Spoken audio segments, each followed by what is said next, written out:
Hey, we back. I'm here on mudae again, and we are talking about Kakera Towers today. I believe that's what we said we'd do at the end of the last video. So that's the plan. Kakera Towers is one of the things that we did not go through in the original mudae videos, although obviously we went through it when it came out. But that's because it's the most recent feature on mudae still, other than the minor flag updates and stuff that we've had over the last year or so. Kakera Towers is still the most recent thing, so that's pretty cool. But I'm now going to go over it, integrate it a little bit with the badges, the one that we did last time, and basically just explain what's it all about. So, assuming you've seen the other two videos, you know about getting Kakera, you know about what badges to buy. We also have another set of upgrades, which is your Kakera Tower. As you can see here, we have a list here of 12 floors. Some of them on this server are going to be not exactly the same as your ones because they get changed when you buy multiple towers, but in general it should be about the same. And these are all pretty good. Well, some of them are pretty good actually. Some of them are not pretty good, but we'll get to it. Right. These, in general, are pretty good upgrades, especially when you first start out. The way that they work is that each level starts by costing 5,000, and it'll tell you what your next level costs here. It doesn't matter which floor you buy, it's going to cost 5,000. But then the point is the second floor you buy, it's going to cost 10,000. The third one will cost 15,000, and so on, up until you've got a lot of floors and it's costing, you know, 250,000 or even more. Takes quite a while to be buying a floor on the tower after a while. So, the question now is which floors do you buy? Which ones are the best? And this is actually a pretty easy question to answer. This is floor 7 and 8. Now, you can see my floor 8 here is a little different, so we're probably going to nip up here actually, now I think about it, to a server with a little less upgrades on it. Never mind. Gotta find one where I haven't maxed it out. Well, we can try out my server here, can't we? Go into mudae trading here. There we go. We have all of the floors listed here. Not quite as many towers on this server. Right, so 7 and 8 are the best ones. Now, if you remember the badge video, you'll know that I said the best badges are the ones that get you more Kakera. That's the gold and sapphire badge. The same is true for the towers. So the ones that get you more Kakera is floor 7 and 8.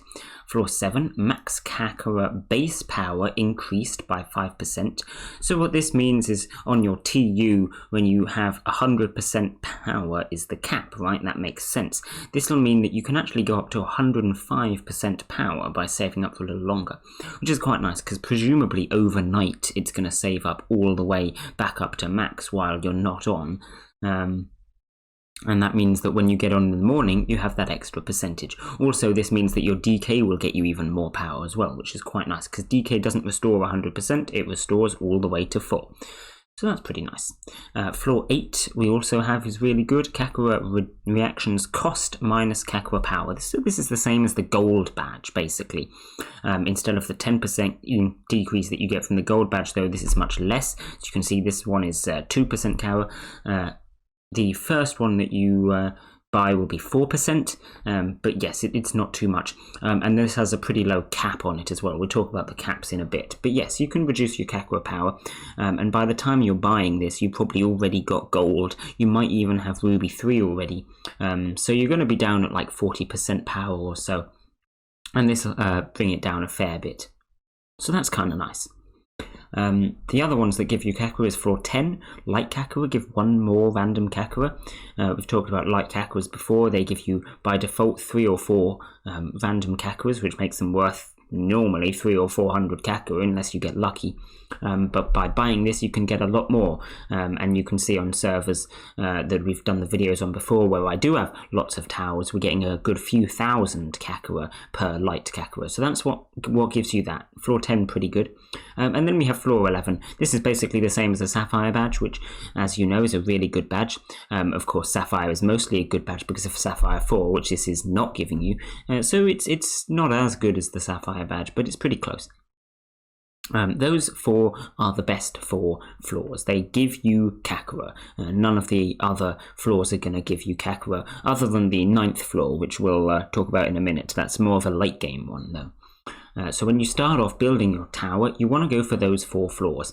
So this is going to cost you, suppose you buy them in order, we get 5,000, 10,000, 15,000 and 20,000, which is going to add up to a total of 50,000 for those first 4 floors. Which is, you know, a pretty large amount of Kakera, to be fair. It takes a while to save up that. I mean, until you've got max badges, and like I said, you probably want to start on your tower before you've maxed out the badges, so it'll take you a little while to get them. I would say, probably, you want to buy floor 7 and 8 directly after you've got maybe your Sapphire 4 badge, for instance. Maybe directly after your Emerald 1 badge. And then you want to buy 10 and 11 perhaps after you've finished maxing out Ruby 4 and you've only got like the Bronze, Silver and Emerald badges left to go. You know, the level 2, 3 and 4 ones that aren't good. So yeah, that's what I'd say, something like that. In general, you just want to mix it in with your badges when you feel it's appropriate. It does depend on the server though, so for example here you can see I've also gone for floor 1 because, as I've mentioned before on my server, we have really buffed wish lists, and the wish list slots are a lot better, and so therefore floor 1 becomes a lot more valuable. That depends on your server. I suspect that floor 1 won't be as valuable on your server as it is on mine, but I mean floor 1 is still a pretty good floor, you know, that's worth 2 bronze badges. And again, if you remember the bronze badges from the badge video, the last one, they're not that great, but they're worth having. So yeah, floor 1, reasonable. Let's go through all the others now, shall we? Because the others, it doesn't matter too much which order you get them in. We've got floor 2, which increases spawn chance for your first wish. If you weren't aware, first wish is indeed a command. It's the same as a regular wish. It just puts a little star on your wish list. I can check my wish list here and we can find it. I don't have a first wish at the moment because they've been stealing my wishes. But I can just set Shui here to be my first wish and I'll sort out these other 2 wishes another time. But there we go, it puts a little star next to my wish list there. And this, by default, means absolutely nothing. But once you've bought this second floor on the tower, it means that that wish has a slightly higher percentage chance of being rolled. So I've got all of these wishes have a higher chance of being rolled because of my silver badge, for example. But Shui now has an extra high chance of being rolled because of that floor too. Realistically, this doesn't make much difference because it's only affecting 1 Kakera. You can only first wish 1 thing, obviously, so that extra 25% isn't all that much. We've talked before about how the silver badge makes very little difference to the bot, and this is basically a silver badge for only 1 wish, so it's really not that great, but at least it does something, so you know, there is that. Floor 3, which is a reasonable one, we get an extra disable list slot and disable list size, or if you're on game mode 2, that'll be some extra limb rolls. Now, the disable list slot is not too helpful. It might help you be a little more optimal, perhaps, but the chances are that you can fill up your disable list with only about 4 of your 10 slots anyway, so it's not a major thing. I'll do a video on disables soon enough. But the disable list size is kind of nice. This 500 really isn't that much. I mean, the default is 20,000. You're going to get a lot more than this from KLs anyway, so this is not a huge buff, but it's worth having, you know.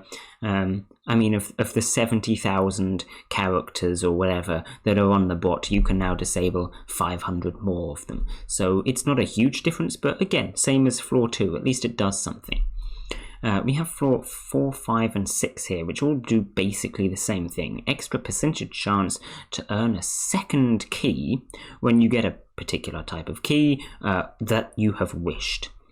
So this, if you get them up to a high level, if you get a lot of towers, you can start getting a lot of extra keys, which is pretty nice.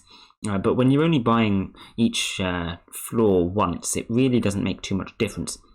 And of course, in order to get any value out of these at all, you have to be wishing stuff that you already have claimed in order to get the keys. Normally, this is a pretty inefficient use of a wish list slot. You want to wish stuff that you don't have so you can claim it, right?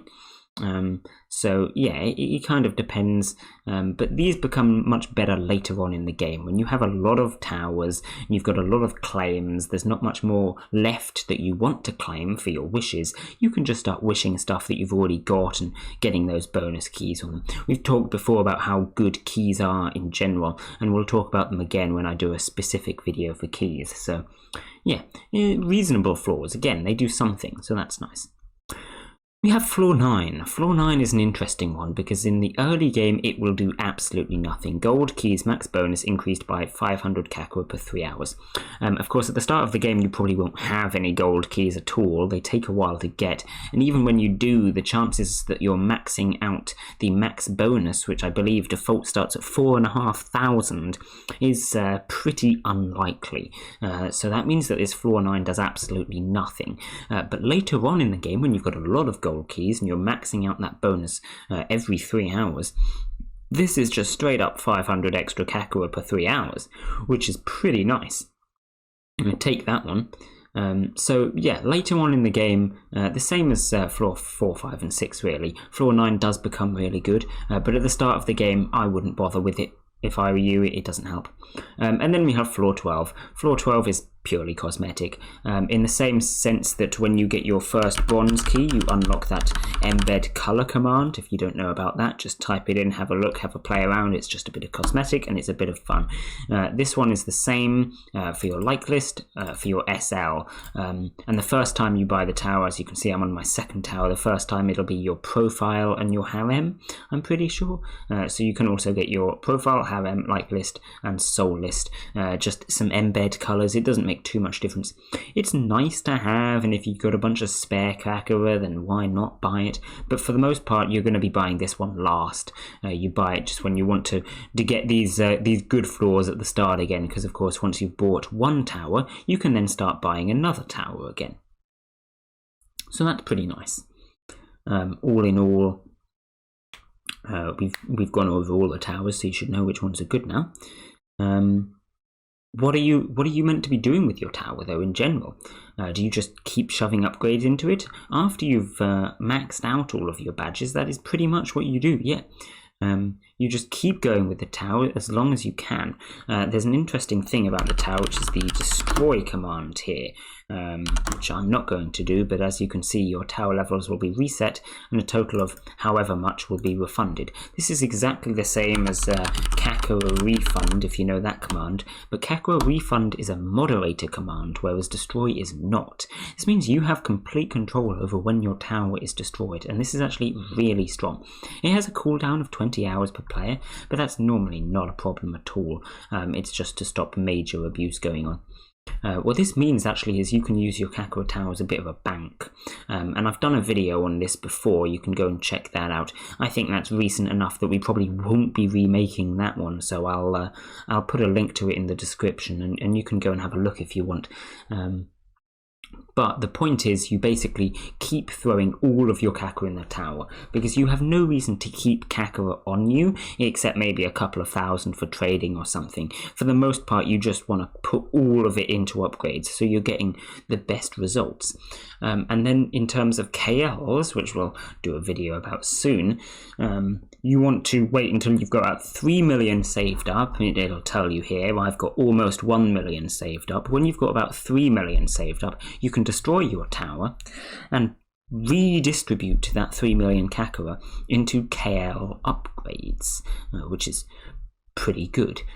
Once you get max KL upgrades, which is level 100 on the quantity and quality, your KLs are going to start being pretty good.